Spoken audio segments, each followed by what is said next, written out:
So we'll kind of get started. We're going to go to Champagne tonight. And if you took a look at that Condé Nast article, Condé Nast rated Champagne as one of the 25 beautiful places in France. So we're going to go to a gorgeous place. And we have Margot from Chocolatine, which is a fabulous DMC for France. And they're actually have offices in Seattle and in France.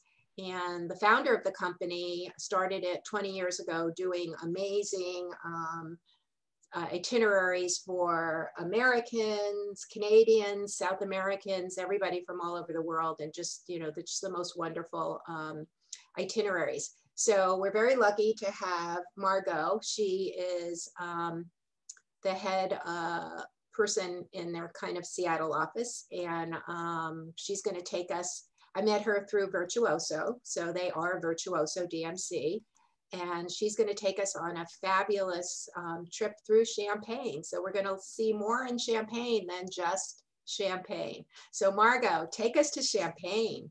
Let me share my screen here if I can get it to share. Again, let's see.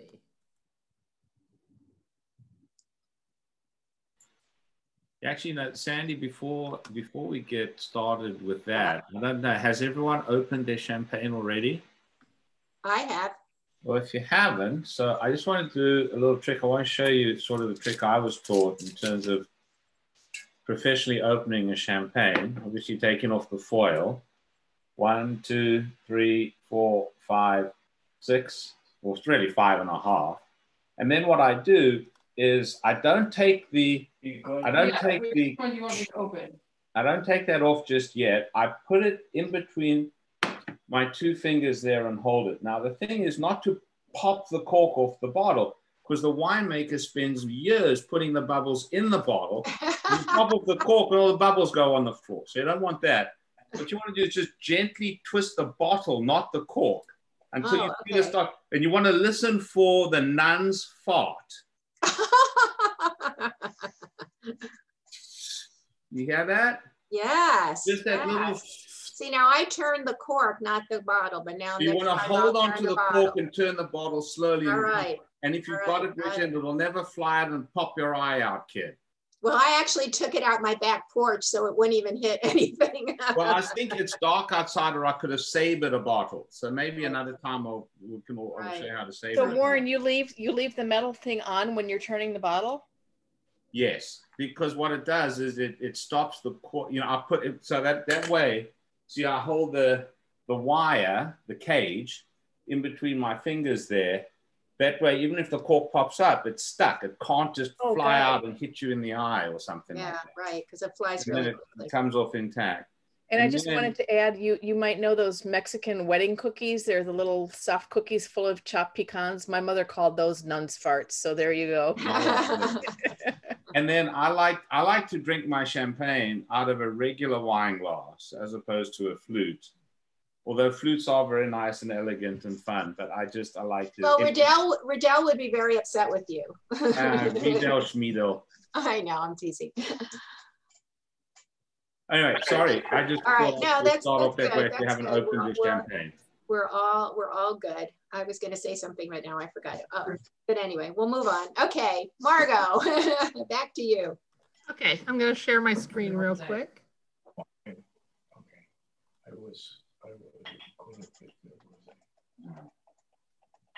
Can you see the screen there?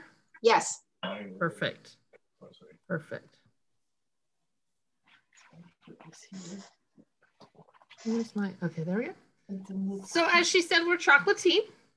We're everything France. Oh,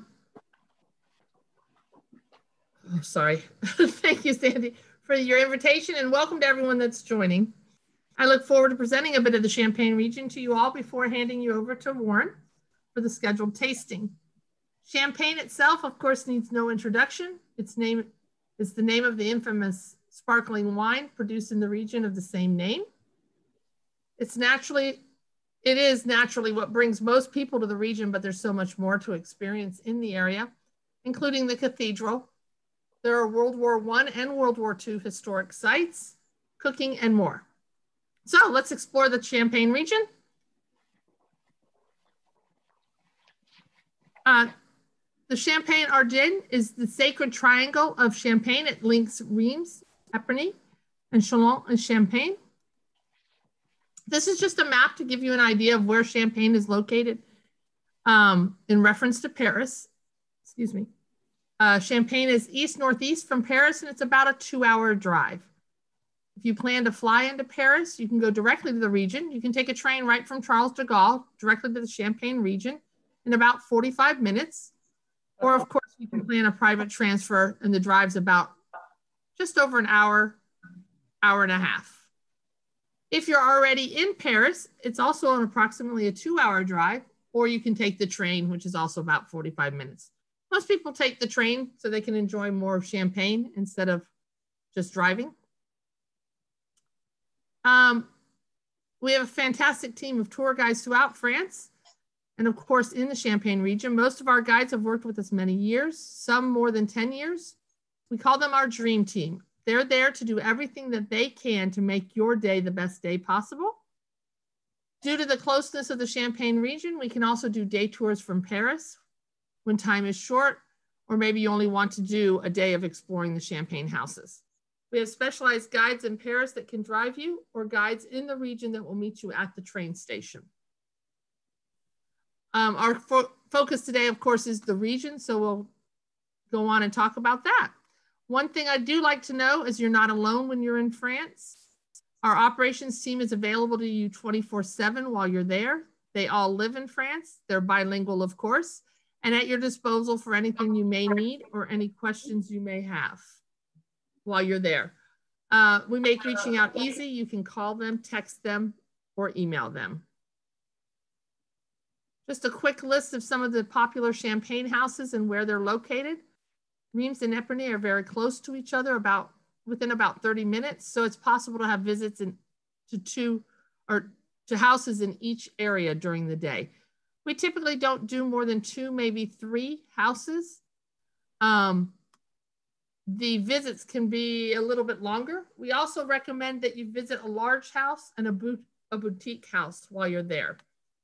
Large houses all tend to have the tours that are very similar, and your tastings will usually be a small group unless you request otherwise. The boutique houses tend to be private visits, and you're going to see more of, well, most often you'll see the vineyards. The large houses, the vineyards are not in the city, so you won't see the vineyards. Small houses are often all located in one location. Right now with COVID, there are no small group tastings, so everything is private. Of course, right now you can't get to France, but that's coming soon, hopefully. We don't know how that's going to change. It's all still very fluid. So we don't know if they're going to go back to small group. I'm sure they will eventually, but we can always do private if somebody prefers private.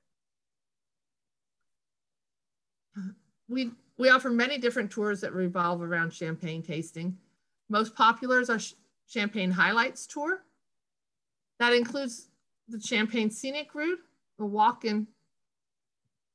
a visit to a boutique producer, large house such as Taittinger or Ruinart or Vaux, and a tour of the Reims Cathedral. We can always customize a tour with preferences. This shows you Dompierre. That's just some Champagne vineyards in the fall. The vineyards in the countryside are in the countryside that surround Reims and Epernay. They're beautiful in every season. Winter, of course, they are bare and will be pruned back, but the beauty is still there and the potential of what is to come. Of course, we have our grapes.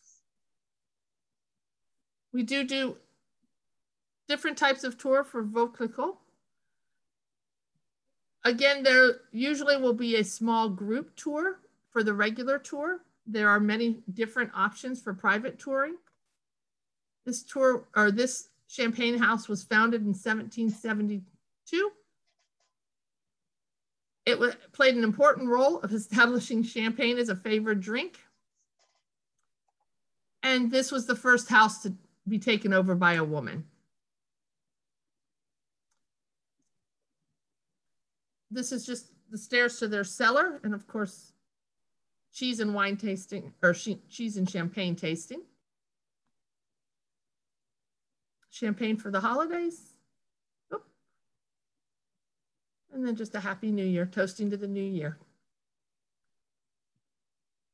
We also have days that focus on just boutique producers. These are very special experiences and tours. They're mostly private, and often you see things like their old presses, their cellars, and many times the vineyards are located with the house, so you'll be able to get to walk through the vineyard also. Many of them will talk about soil while you're there so that you can get that experience also. Of course, in the vineyards, the vineyards as far as the eye can see. The caves in the area are chalk caves underneath everything. This wonderful champagne house used to be located on the Avenue in Champagne in Épernay, but now it's in the heart of the region. It's a very authentic and prestigious setting. You'll learn about champagne and the champagne making process with them. They offer several different workshops. We have a very close relationship with them.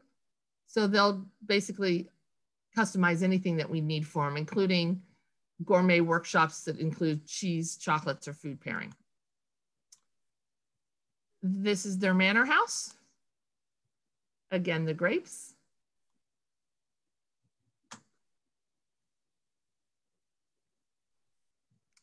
Besides having a normal driver guide, we can also do a bike tour in the vineyards of Champagne.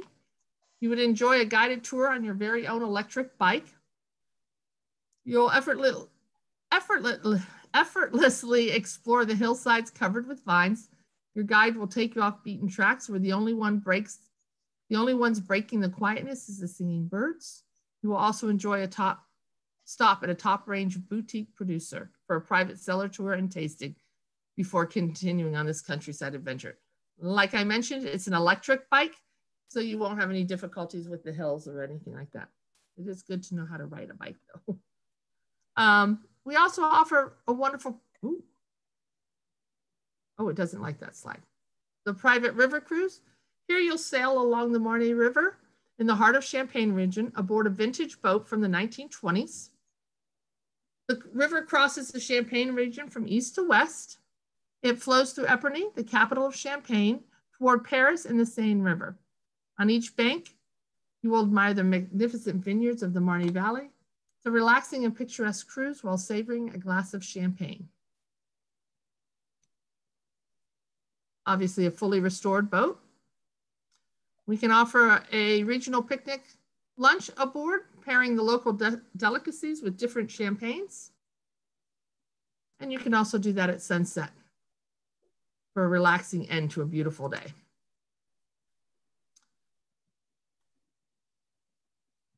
Oh, there we go. In the area is one of the last barrel makers in Champagne. As many of the oak barrels in the wineries have been replaced by stainless steel. This family has kept the tradition alive and are supplying the top range houses with high quality barrels and helping create the great wines. After the visit, they will give you the opportunity to taste the difference between champagne aged in a steel tank and one in an oak barrel. They use only the finest trees, oaks from trees that are at least 120 years old, that have a diameter of 19.5 inches. The boards out in the air and weather.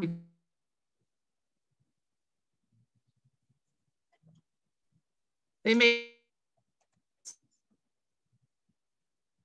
Margot, you're freezing. I don't know if you can hear me.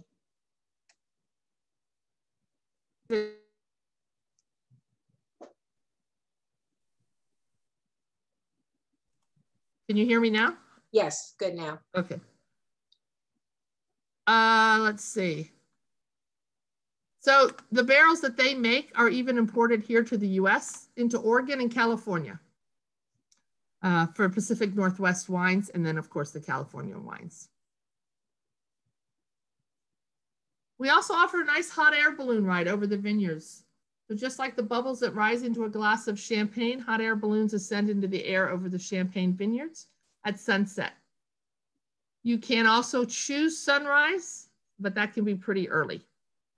We invite you to live a unique moment of grace and to witness the beauty of the Champagne countryside from the sky. It does go over the vineyards.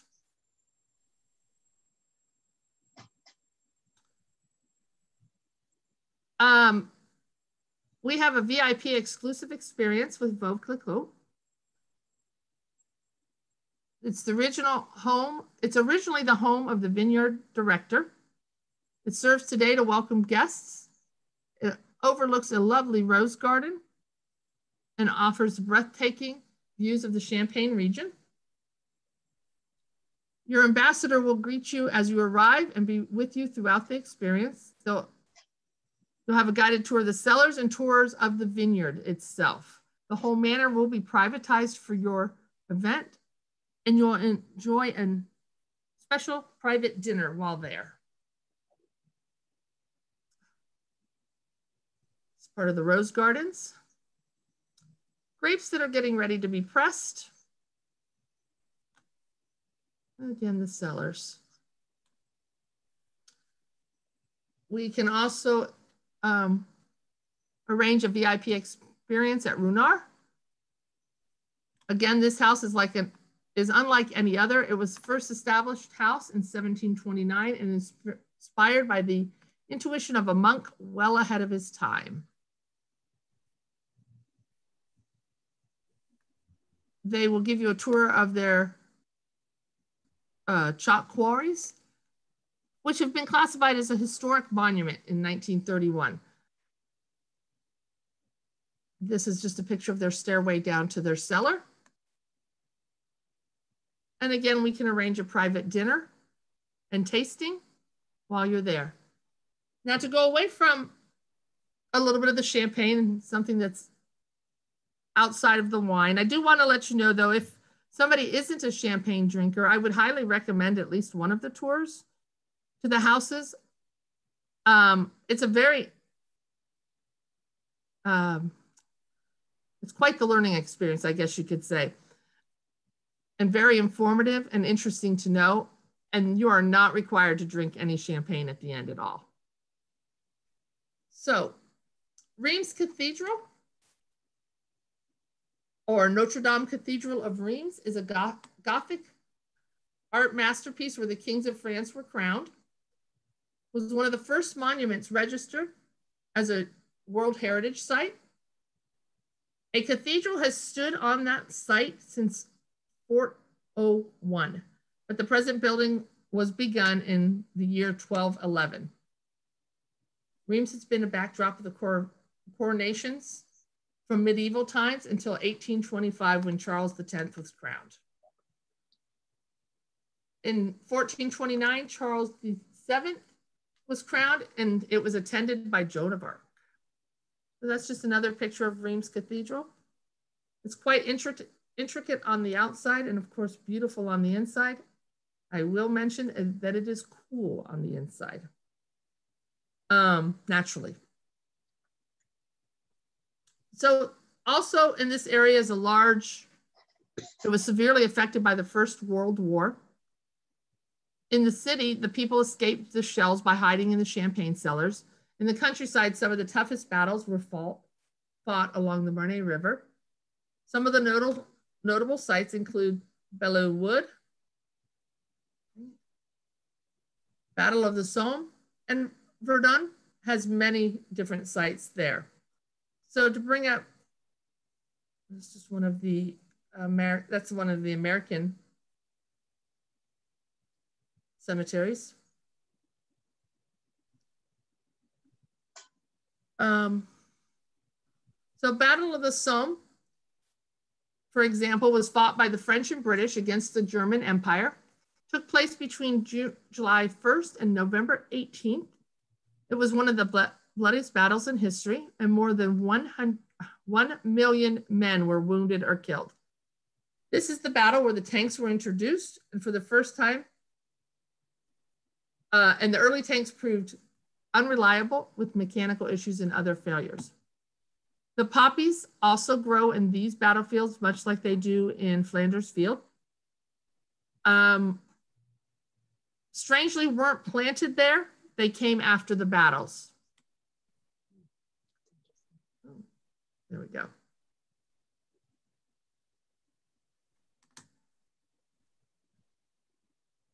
So in Verdun, for the history buffs, this is the Hell of Verdun. The most terrible battle of the 20th century lasted 300 days and nights. The Battle of the Verdun was agony for the French and German soldiers alike. Bombardment of unprecedented intensity, poisonous gas, thirst, mud, cold, lice. The soldiers' existence was merely physical suffering and ever-present fear of death. The landscape still bears scars of the terrible fighting, destroyed villages, remains of forts and fieldworks and shell holes. Of course, there's oh, there we go. So in World War II, Reims is where the headquarters of General Eisenhower's Supreme Headquarters were. The Allied forces put an end to World War II in Europe by obtaining the unconditional surrender of the Third Reich's armed forces on Monday, May 7th, 1945, in Reims Technical College, where his headquarters were. You'll be able to go see all of that. We also do a private cooking workshop. You'll be welcomed into a private kitchen of Chef Eric. He's a baker and designer. He has worked in big hotels and restaurants in England and Canada, but returned to his hometown in the early 2000s and shares a friendly atmosphere of gastronomy and oenology. He teaches you the secrets of gourmet cuisine, and you will discover the best of French cuisine. 3-hour workshop, working on 3 dishes, a starter, main course, and dessert. And all the dishes are created with seasonal products, many local and organic. We also recommend a visit to the magnificent city of Troyes. Its Gothic churches and charming 16th century courtyards. The city is famous for its heritage of stained glass, sausages, knitwear industry, and factory stores. Obviously, there's a cathedral in almost every France city. The Burgundy type houses.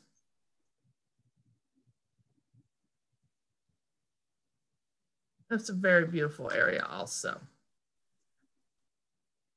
So, any questions and answers? Any questions for anybody? So, Margot, this is Ginger. Where are the kind of places to stay? Are there homestays or small, like can you rent a small house, or would you do a hotel? What would you recommend? Mostly people stay in the hotels, either in Reims or Epernay. There are a few in the countryside. There are villas available. We don't deal with a lot of the private apartment types. But I believe Sandy may have some information for private apartments in the area. It's not as big of an area for private apartments as, of course, Paris and the large cities. What is the best time of the year, would you say, to visit Champagne, Margot? Probably fall is when it's going to be less busy. In the winter around the holidays, they do close. A lot of the houses close. You can still go. We can still arrange. There are houses open. Some of the big houses close from, December 21st through the new year. Spring is also very good. Summer just as busy as everywhere in France. It's busy. Well, hopefully again. So. Well, in the fall, you'd probably see a lot of the crush happening. So that would be exciting. Yes. Yes. Typically September, just like the other wines. And of course, it depends on what the season's doing exactly when. Great. Great. Any other questions for Margot about going to Champaign or anything to do there? I have a question on the hot air ballooning. Is that pretty year round, or are there certain times of year when the hot air balloons, the winds are right and you can do it, and other times there aren't? Typically April through October, and that's pretty much all over France. They don't go beyond that. And part of that's probably lighting. It gets dark so early then. Right. Yeah, no, I've done hot air ballooning where you've got to be up at 3, 4 o'clock in the morning, but it's pretty spectacular. Yeah, that's a little early for me. I'll take the sunset. Yeah. And I would imagine that there are many Michelin star restaurants in the area. Yes, there are. Yes. And you have access for reservations for things like that? Yes, of course. Mm-hmm. Great. Margot, about how much does a private tour and then the dinner at a chateau cost? Wow, I wasn't quite ready for that. I know it'll be ballpark and it'll change, but I was just wondering. Let me look and see if I have. Usually a lot of that we have to check availability, but let me look and check one thing real quick. I have that. I should be able to get it. Well, if my computer flips screens. Gotta love technology. Yeah, it's great when it works, and when it fights you, then it's always annoying. And of course, it's gonna fight when you least want it. Right. When you just when you don't want it. Let me look here.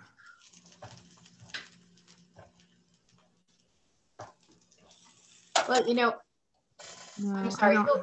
Who asked? Marilyn, were you the one that asked that question? yes. You know what? If I'll get back to you, Margot Okay. will get it to me, and I'll get back to you with Right. that.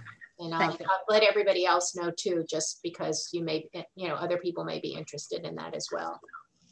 All right, so thank you. Now we're all thirsty. God, aren't those chateaus amazing? Oh my God, they're so gorgeous. I am actually reading a book that Ginger recommended. I think I suggest it's The Daughters of, what is it? I don't have it in front of me, Ginger. It's The Daughters of Champagne or The Daughters of Penn?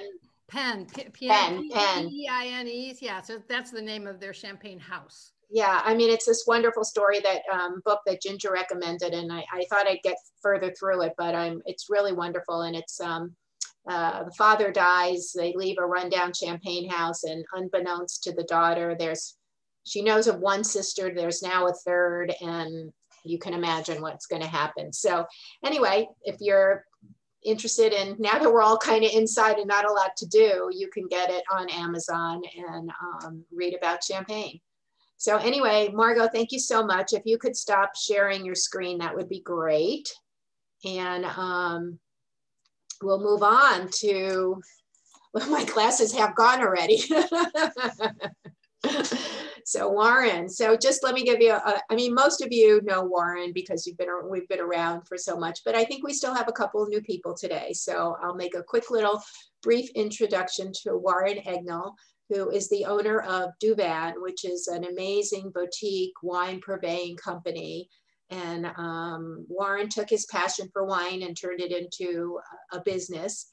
And he just gets the most fabulous, unique, different, wonderful wines. And he's just as I say, a Wikipedia of wine. And he's charming and wonderful. And he's not a snooty wine snob. He makes wine drinking fun and for everybody. So I'm going to turn this over to Warren Egnell. And Warren, cheers to you. I got to get you in front of my, there you are. Cheers. Thank you, Sandy. That's great. Before we get started, I just want to read something, a quote most of you have probably heard by Lily Bollinger, the famous champagne house. It's amazing how many amazing women there were in, and still are in Champagne, from the widow Clicquot to Lily Bollinger. And she said, Lily did, I drink champagne when I'm happy and when I'm sad. Sometimes I drink it when I'm alone. When I have company, I consider it obligatory. I trifle with it if I'm not hungry and drink it when I am. So in other words, drink champagne all the time. When you're happy, when you're sad, when you're both at the same time. Because champagne should be drunk every day, in my opinion. So I just have to jump in. I love champagne. I actually have that on the bulletin board in my kitchen, Warren. Champagne is my friend. And interesting about champagne, don't be shy to open it. I know you have 2 bottles there. You've probably all elected to pick one or the other for tonight. Mm-hmm. But get yourself a bouchon. You know, they come like this, pop a cork in, the champagne. There are others. I have another one here. There are all kinds of styles. You know, maybe the next time if you want something you order from me, I'll send you one, an Henriot one. I've got a bunch of them coming. And pop it in the fridge, and you'd be surprised how long it'll last. It'll, you know, several days. Now, it may lose some of its effervescence over time, over a few days, but that's fine. Those of you who have had the good fortune of drinking aged champagnes, it turns into like Grand Cru Burgundy. And the wine can be amazing old with less effervescence in it. The bubbles are certainly enticing and lend a tremendous entertaining air to champagne. But if you like great wine, you can drink some old champagnes. My desert island wine is a 1990 Paul Roger Winston Churchill. And that wine, when you drink it now, it's 30 years ago now, you know, it's not going to, you know, be like drinking club soda. It's going to have much more subdued effervescence, but the quality of the nectar is just astounding. It develops these secondary and tertiary qualities. So champagne, good champagne, particularly the tête de cuvée, what the houses call their head of the house, the tête de cuvée, are wines that will age gracefully for many, many years, if not decades, if you are prepared to be adventurous and enjoy a different style of champagne rather than the conventional. Well, tonight we're drinking. We have a couple of champagnes, a Brut and a Rosé from a house, Henriot. And Henriot was founded in quite a long time ago. And Joseph Henriot, the current proprietor, runs the house and been very, very successful. But it's a very small house, a medium-sized house. So it's about 100,000 cases. Veuve Clicquot, for example, makes tens of millions of cases a year. And the flavor profile of Veuve Clicquot is different depending on where you get it in the world, because there just aren't enough grapes in the high quality areas of Champagne itself to produce that much wine. So they're not getting the best fruit into that wine. Now, La Grande Dame, Veuve Clicquot's Tête de Cuvée, is a magnificent wine. And obviously the price points are very different. But the beauty on the Veuve Clicquot, is there any way to know by the bottle whether the grapes came from France or somewhere else? Or well, generally, if it's Champagne, it's from France and it's Veuve Clicquot. But there are already, the Champagne region, there are different quality of grapes, and there just aren't enough high quality grapes to produce that volume of regular Champagne. So would it go by price? I mean, if you buy the more expensive, you're going to get the better quality, or that's not generally. So you have just the blended Champagne. So Champagne is generally composed, like the Brut Champagne and even this Rosé are composed generally of 3 grapes. You've got Chardonnay, Pinot Noir, and Pinot Meunier, which is a lesser known varietal among of the 3, and tends to be usually around 5 to 10% of the blend.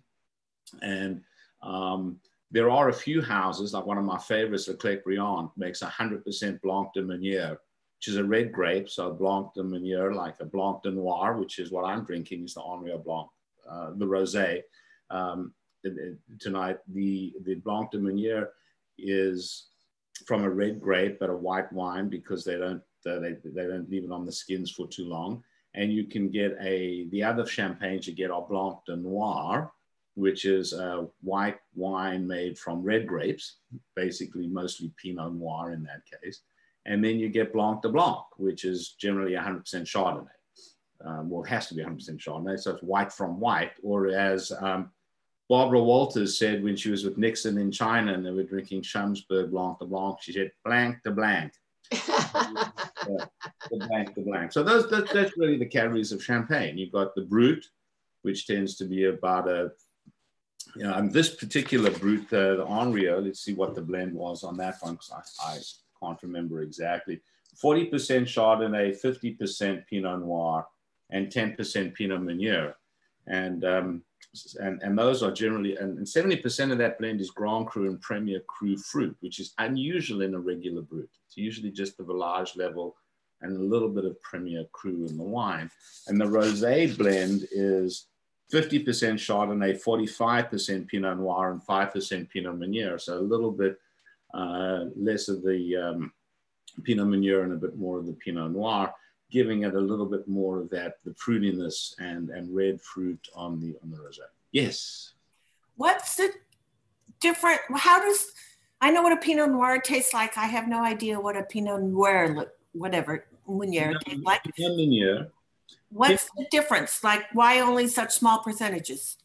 Well, it gives it a little bit more body. You know, Pinot Noir is a much lighter, more thin-skinned, delicate, more feminine type of grape. Pinot Meunier is a little heartier. It's more like Merlot. It gives a little bit more body, a little more sweetness and character to the wine is what it does. And then, of course, the Chardonnay. What you get in a lot, like in that Henriot, I'm drinking the rosé, but for those of you who are drinking the Blanc, you're probably getting a little bit of green apple, toasted brioche type of characteristic in that glass.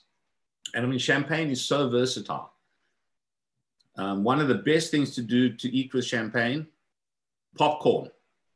I know, on that chart, I was unbelievable. And also fried chicken. I mean, who thinks about champagne and fried chicken? Because champagne loves saltiness.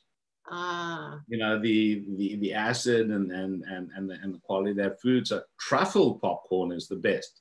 So mushrooms and truffles and things of that nature, obviously because of Chardonnay, you know, you've got, especially if you drink a Blanc de Blanc or one with low dosage, you know, an extra brut, which is more dry, it becomes like a Chablis. So great with oysters and shellfish and things of that nature. Of course, caviar. But again, why caviar? Salt. Salt, See, right? salty. See, I was listening. So of course, you know, anything that's got the brininess of the sea is going to go very well. And if you ever are in doubt as to what wine to pair with the food dish that you're having, champagne is always a good bet. Now, does the effervescence help with the fattiness? Is that why it's fried chicken? It does. The acid, certainly, champagne has a lot of acidity in it, but I think also it's a great combination. If you think about it, Chardonnay, brisk, bright, acidic, you know, sort of citrus qualities in Chardonnay, but also some floral essences in Burgundy and other places that you get some creaminess in Merceau or in California particularly. Pinot Noir has got a lot of fruit to it, so a lot of sweetness and perfume to the wine. So you start blending these things together, you sort of cover the spectrum of the various flavor profiles that you can have. Also with spicy food, you know, it does the effervescence and the nature of that blend of Pinot Noir and Chardonnay, the acidity helps with some spicy foods too. We drank it last night with sushi. Oh my God, it was so good. Oh, wow. We had sushi and champagne is always very, very good. You know, you don't want too much soya and wasabi with it because wasabi can overwhelm pretty much everything. You know, we've all had that when you take a little bit too much wasabi and your eyeballs start to bleed, your nose runs, the smoke comes out of your ears. So you kind of want to, but champagne, actually the sip of champagne sort of settled that down for me. So that was always good. And then you have demi-sec champagne, sort of half dry, which is sort of a sweeter version of champagne that goes very, very well with sort of spicier foods. So Thai foods, Indian foods, etc. And then they have a very, very obscure champagne, generally only comes in half bottles. It's called Ratafia, R-A-T-A-F-I-A. And that's the equivalent of a Passito in Italy, or a Vinsanto, or a Sauterne, or a German, a late harvest German Riesling. It's a sweet sparkling wine, which is fantastic. fantastic. So you think about drinking that at the end of a meal with creme brulee or, you know, chocolate desserts or something like that. So if you can ever get your hands on a ratafia, or if you know someone who could help you get your hands on a ratafia, you should call him. But but you know, that's, I mean, champagne is magnificent. It's great versatility, and you can get, I mean, this Henriot champagne is one of the best values for money around. It's very unusual to get a champagne that's mostly Premier and Grand Cru fruit of this quality. You know, and the Bruts, I think, around $38, $40, and the Rosés around $50. And most and Veuve Clicquot is $50 at Costco. And it's half the champagne this is. And Mumm and all of those wines, they're all quality wines, but they don't touch wines of this quality. And then the other category of champagne that's amazing, and the fastest growing trend, are grower champagnes. So historically in Champagne, you had those who made the champagne and those who grew the grapes that they sold to the makers of champagne. Those were the growers, obviously. And the growers, you could get, they got a lot of money just to sell champagne. You make a very good living growing and selling your grapes to a champagne house. But then they said, well, why should we get $1,000 a ton for our grapes when we can, out of that ton of champagne, get X number of cases and charge $100 a bottle for the wine? So there's been a trend over the last decade or two for these growers to begin bottling their own champagnes. And because they own the land, they own the grapes, they obviously the cost of their cogs in terms of what goes into the bottle is less. And as a result, you can get phenomenal values with grower champagne. And also with the Perrier-Jouët and the Mumms and the Ruinart and all of these Winston Churchill, I mean, the Paul Roger and all these wines, particularly Veuve Clicquot, you're paying for name, you're paying for brand. And the grower champagnes are not renowned. So I just picked up, for example, I was doing a champagne tasting, and there was this Michel Magnard champagne that the rep poured for me to try. And it was a 2006 vintage champagne from Premier and Grand Cru sites in Champagne. So it's 14 years old, and it's 5 years on the lease. So it's just an amazing, amazing wine. I tasted it like it blew my mind. And I liked it so much, I bought the entire 9.9 cases that were left remaining in the United States. Wow. And that wine is less than $100 a bottle, whereas a standard bottle of Tête de Cuvée from a top house is going to begin at north of $1.25, and go up to several $100s a bottle. I was just offered some 2006 Krug at $980 a bottle. Wow. So Warren, how much more life would be in those bottles? Oh, there's plenty of life. As again, it's not going to have as much effervescence as the ones we just opened, but the tertiary characteristics that have developed in that wine over time, the nuttiness and the depth of character and the warmth of the mouth feel. It's not as bracing, certainly, as some of the younger champagnes, but oh my God, it was amazing. And it's like every time I sell a case of that wine, I cry a little bit and die. Giving your child away. Because I'd rather drink it myself. But I've learned that it's better to be in the wine selling business than the wine drinking business. Warren, at some point you have to sell the wine to make money. Exactly, it's what I said. Because if I don't, then buy more wine. Pay the light bill. So hey, Warren, can you talk about? Margot mentioned the chalk caves, and even in the cave picture she showed, you know, it looks very different than your traditional caves of Burgundy, which often have a lot of the wine mold. Right. And you know, limestone is a big part of Burgundy, which is Chardonnay and all of that. So what is the thing with the chalk and the terroir? Well, again, I mean, it gives that wine what you're getting in here is that great element of minerality and what the French call terroir. So it definitely has an influence. So Champagne, Chablis, Burgundy have very, you know, they're very similar characteristics in terms of that soil. Contiguous. It's you know, it goes back millions and millions of years, obviously, because all that entire region was underwater. And so is chalk kind of like limestone? I'm terrible at geology. Yes, yeah, it's the softer, more granular soil. You know, it's drier. The grapes. It's also very cold in Champagne. The grapes ripen early. It's not a long season, so the grapes tend not to be as sweet or as high in alcohol as in other regions because they're ripen and picked. Ooh, do they get to add sugar when they're making champagne? Yes, they add a dosage. So there are things that you can do in Champagne that if you did in Bordeaux, they would put you in jail, like mixing red and white wine together, like adding sugar. So basically the way they make Champagne, they pick the grapes, they ferment it in barrel or oak, and then they put them in bottles, and they put like little, you know, Coca-Cola bottle tops on them, and they actually put them in, this is whiskey, but then they put them in racks at this angle, and so the sediment falls into the neck, and then they riddle the bottles, and literally every day turn them just a little bit. That gets the sediment down, and the secondary fermentation happens in the bottle, and that's what causes the bubbles to come up. Then they take the neck and they put in a machine. They freeze the bottom, they freeze it, and they take off the Coca-Cola capsule, right?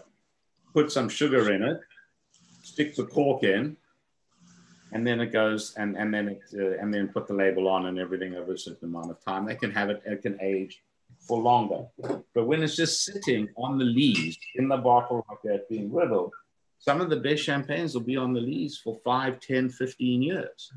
And that's, you know, with the yeast in the bottle, and just gets that. That's why the yeast ready, you know, that brioche quality is just really, really tremendous. So you can get, you know, obviously the Ratafias and the demi-secs, a higher dosage of sugar, and in an extra brut, obviously a much smaller one. So the residual sugar on the dosage on this one, on the brut, is less than 8 grams per liter of sugar, and 9 on the rosé. So the rosé's got that 1 extra gram per liter.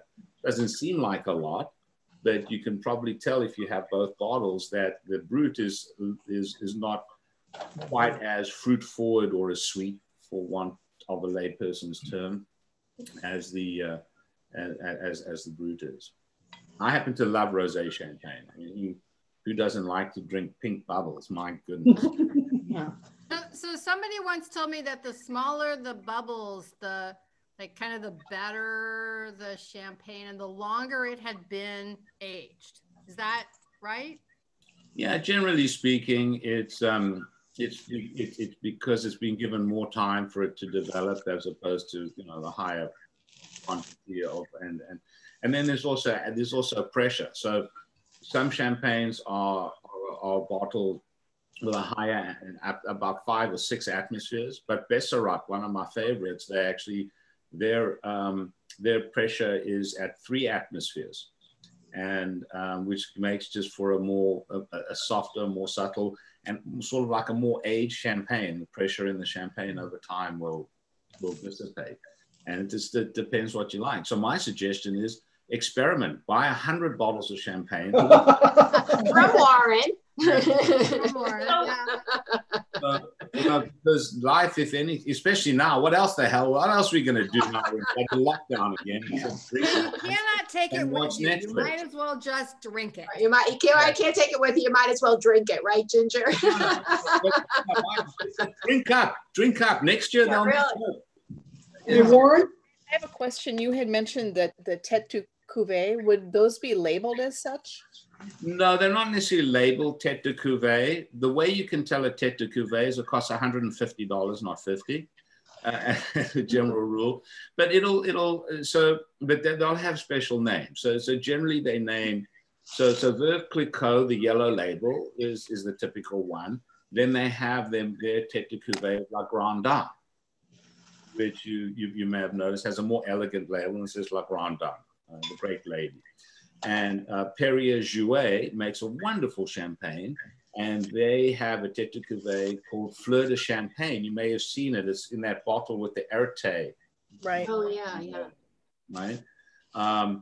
And many others. So I'm trying to think of some others. What are some other champagnes you guys like to drink? Mumm, for example, is a regular Mumm, and then they have the Mumm de Cremant, which is a step above, and then they have their René Laloux, who was the champagne master there for decades. So they named it after him. This may not be a PC question since we're talking about France, but could you comment on the quality of like Cava and Prosecco compared to Champagne? Well, Champagne is a name. I mean, in order for it to be called Champagne, it has to come from the Champagne region of France. And they've spent a lot of time and effort making that a global legal requirement. You cannot call sparkling wine made in California Champagne. Now, we call the stuff we get from Napa Champagne, we just colloquially, but it's not. Technically speaking, it has to come from Champagne. That doesn't mean that sparkling wines from other regions of the world and other regions of France aren't very, very good. So in the Loire Valley, for example, they make beautiful sparkling wines from Sauvignon Blanc grapes and Chenin Blanc grapes and others, and they have to call it Cremant. So sparkling wine in France outside of Champagne is Cremant. Cremant de Bourgogne from Burgundy, Cremant de Loire from the Loire Valley, and all over the place. There's sparkling rosés.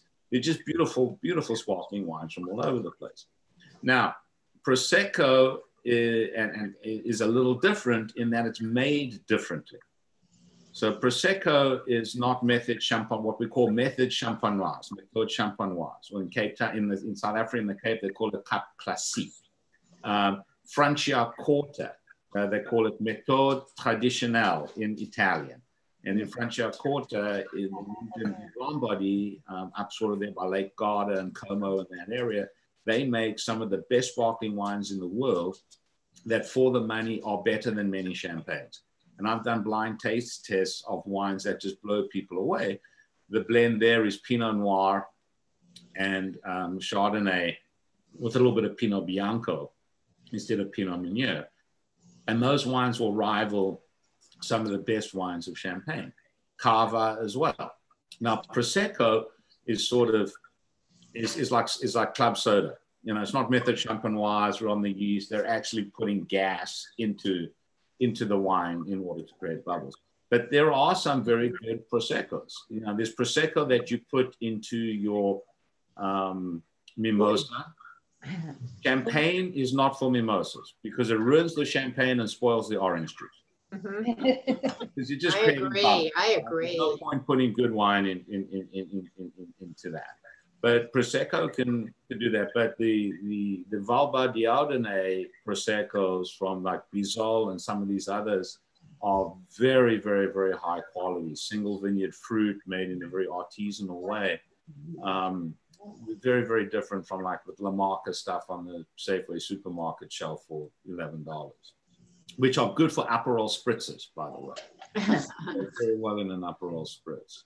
But there's great sparkling wine from all over the world. Some of the best sparkling wines in the world come from Tasmania. Oh, our Australian folks. They make a devil of a wine in Tasmania. You know, there are sparkling red wines in Italy. They make Lambrusco, which is a sparkling red wine. Peruso makes a sparkling Nebbiolo in Piemonte, which is really, really amazing. What's all the truffle salt? Any comments here? Okay. So Warren, when you were talking about the growers and the grower champagne, my question for you is that champagne houses also have fields, right? Yes. Yeah. Okay. Yeah. So it depends. You know, it depends. Some of them do and some of them don't. A lot of them are buying most of their grapes.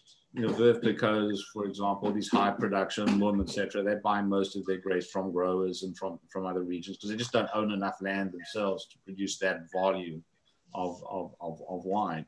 but Krug, for example, and Salon, they own small parcels in Clolomane, which is the most famous of the regions there.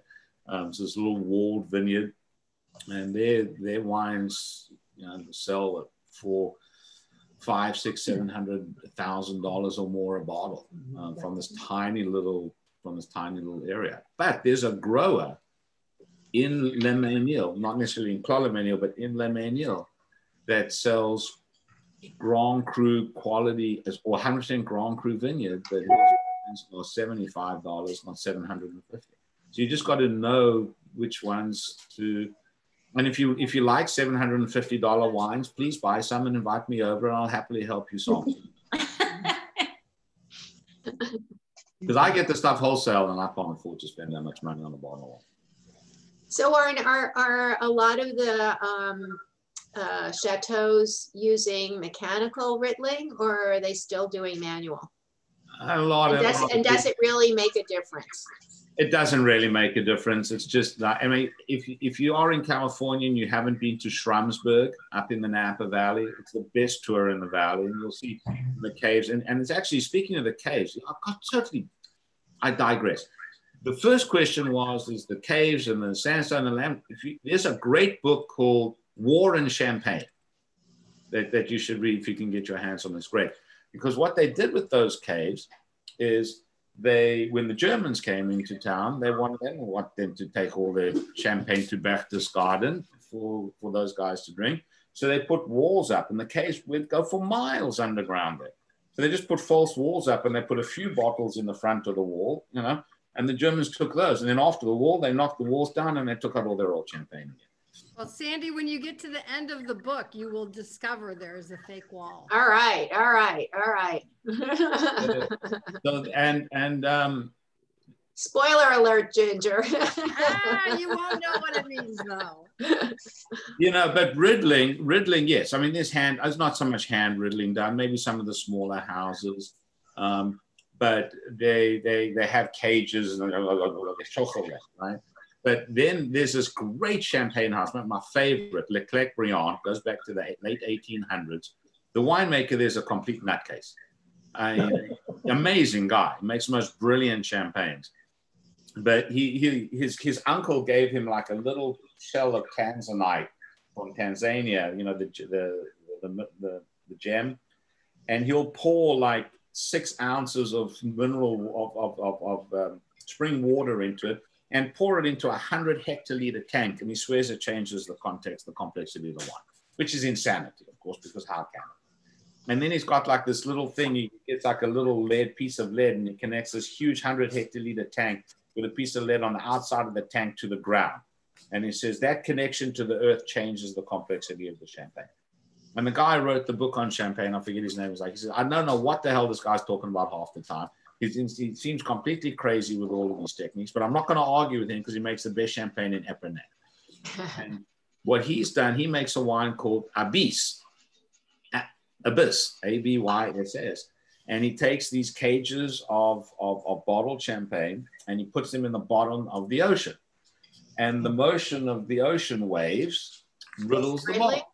Wow. And then he pulls them up. Now, the FDA won't allow them to be sold in the United States because they were riddled on the bottom of the ocean.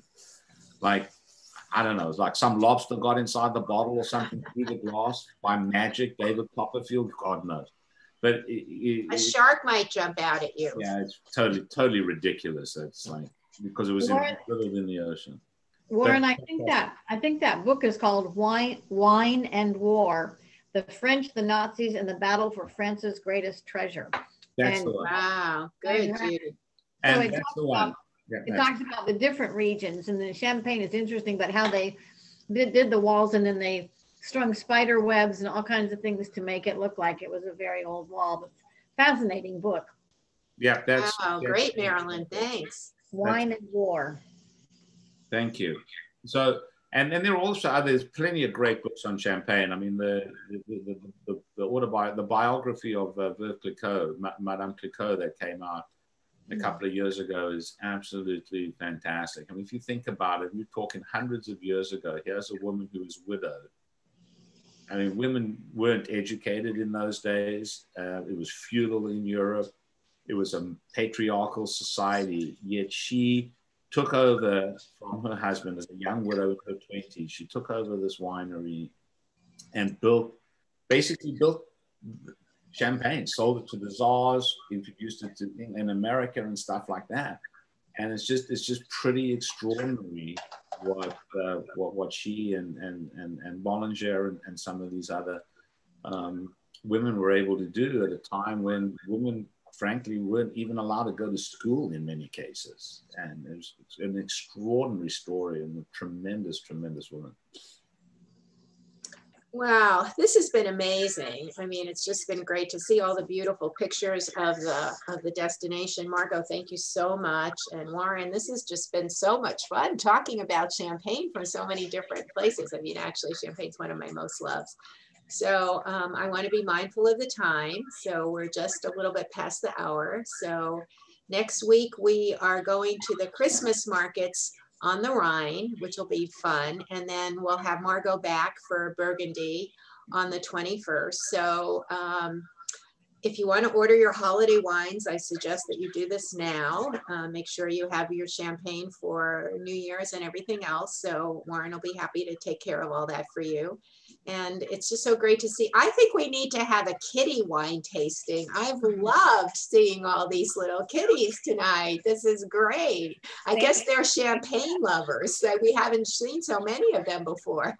Well, and Marilyn and Jeff have kittens. They have like. Oh, Marilyn, where are the kitties? That could be, where are the babies? Oh, Marilyn may go get one. They've got a few. So BB King, who you saw, that's a Marilyn and Jeff kitty cat. So he's 6, but yes, they've had a couple of litters this fall and they've been absolutely adorable. Oh, that's so cute. So I guess Marilyn's coming back. Marilyn will be back shortly. She went to go fetch some kitties. Matt, what's your wife's name? I'm sorry? I was asking Matt, his wife stuck her face in for a minute. What's your wife's name? Ami. Her name is Amy? Ami. Ami. Oh, hi, Ami. Nice to see you. All right. Well, I don't know if Marilyn's going to come back. Oh, here she is. Oh, look. Is that sweet? Wait, put the face up. There we go. You guys, your lights are pretty dim. I know. I don't know why our light is so dim. Oh, what a cutie. So Jeff's been working from home and he works upstairs in one of the bedrooms, which is sort of the kitty nursery.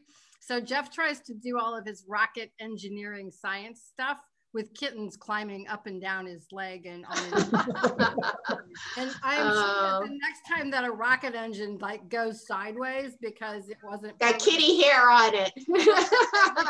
It affected the gyroscope. Exactly. We have very smart.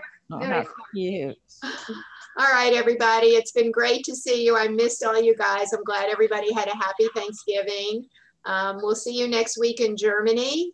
And have a good week. Have a safe week. Please wear your mask. Let's get through this. The vaccine is on the horizon. And if we could just all hang in there for a little bit longer, we're all going to be good. And we can get Margot to send us to all over France on fabulous trips, which I know we all want to do. So anyway, bye guys. Love you all. It's been great to see you again. Happy holidays. Right. Margot can send us to the Dordogne. Absolutely. Absolutely, Ginger. The caves of Périgord. And we'll do it. We'll definitely do it. Yeah. All right. Leave.